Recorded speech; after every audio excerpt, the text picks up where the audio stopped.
My dear brothers and sisters, we were bestowed with a lot of resources. Muskeda, when we came up in 2005, voted for independence, we had oil, resources that other countries don't have. What happened with these resources? Many people are poor today or rich.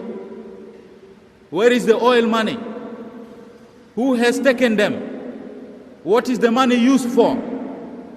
If I ask these questions, they say the bishop is talking politics. I'm talking like Prophet Amos.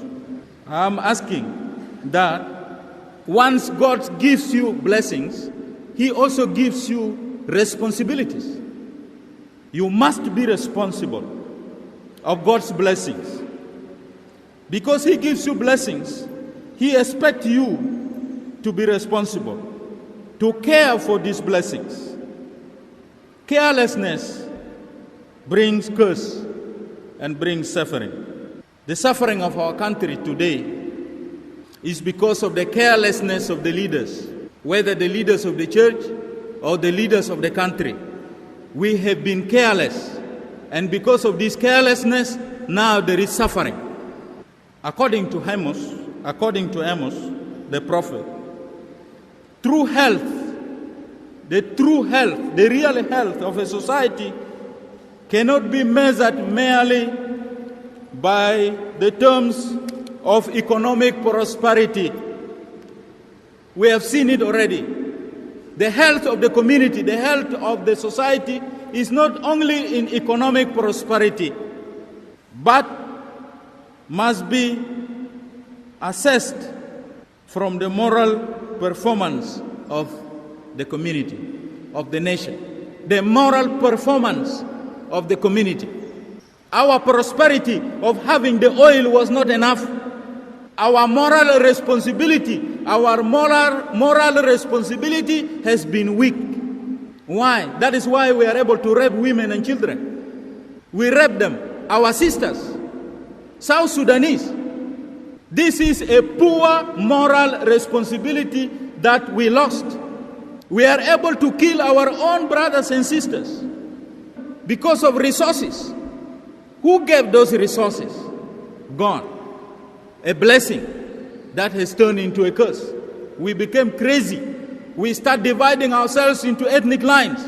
We start dividing ourselves into political lines. And we start destroying our nation. According to Amos, justice in all forms is essential to the proper functioning of a society and is required by God. If there is no justice in a society, in a community, then there is no social harmony, no peace. Why we are fighting today?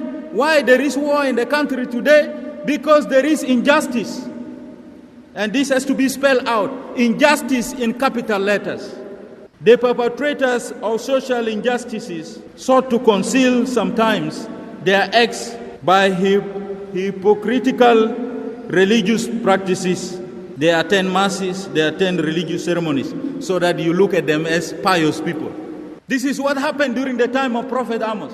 Those who perpetrate injustice, they always come to church. They sit in front line. They ask for choirs to go and sing in their families. They move with the Bible, with the Sunday Missal, with the cross. And you think this is the man of God. Well, the very man, the very woman that is kneeling here, that is praying here, is going out there to commit very unjust programs. In our days, you have seen it yourselves.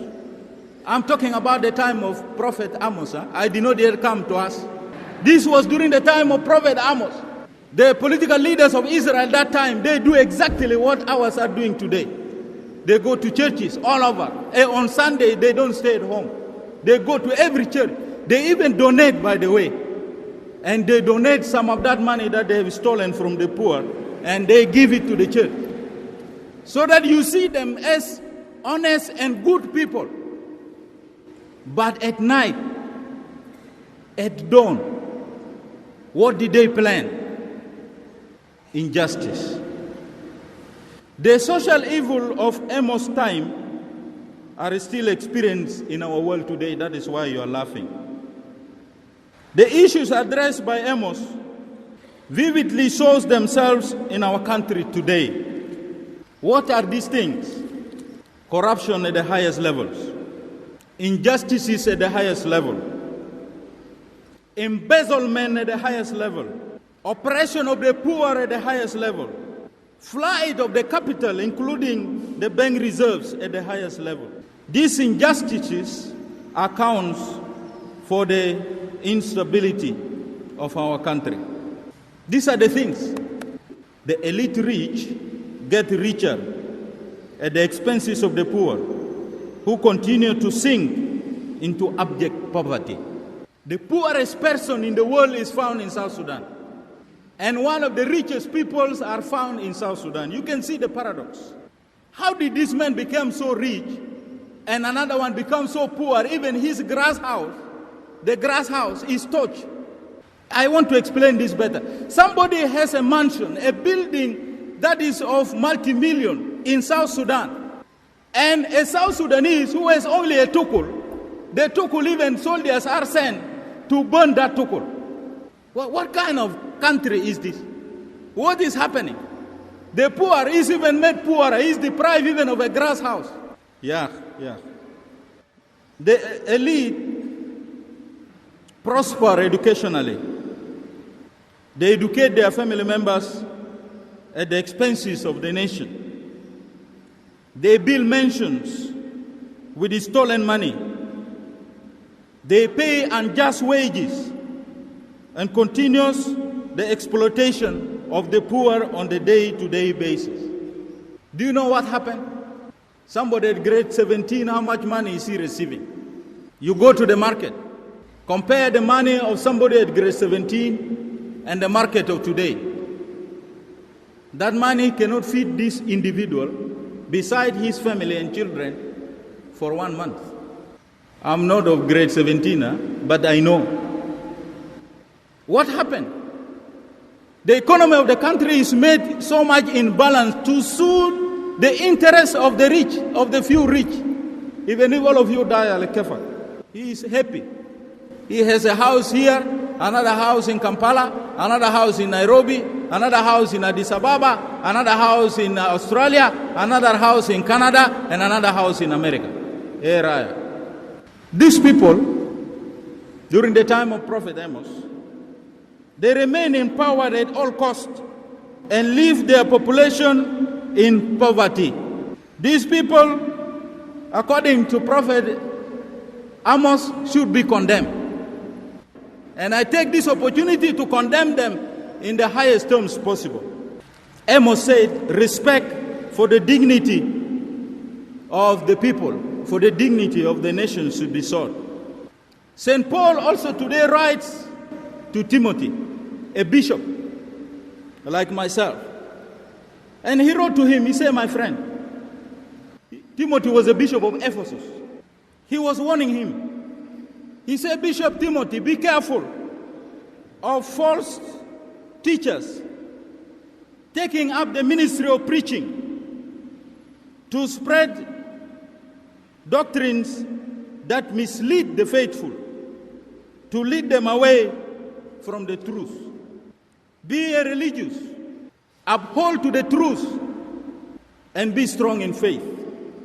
According to Paul, in Ephesus, the preachers were increasing, and they start misleading the Christian community from the truth of the gospel. And if somebody is not founded after getting this money from these guys, you become afraid to tell them that you are wrong. How many of our preachers today go to those palaces and blesses these corrupt leaders? How many of them? Our people are suffering. There is no peace in the country. There is no freedom of speech. There is no freedom of movement. There is insecurity. Gali, we are in peace. The religious leaders saying that, not you. Is it true that we are in peace? And yet this religious leader cannot go to Yei by himself. Radio Bekita.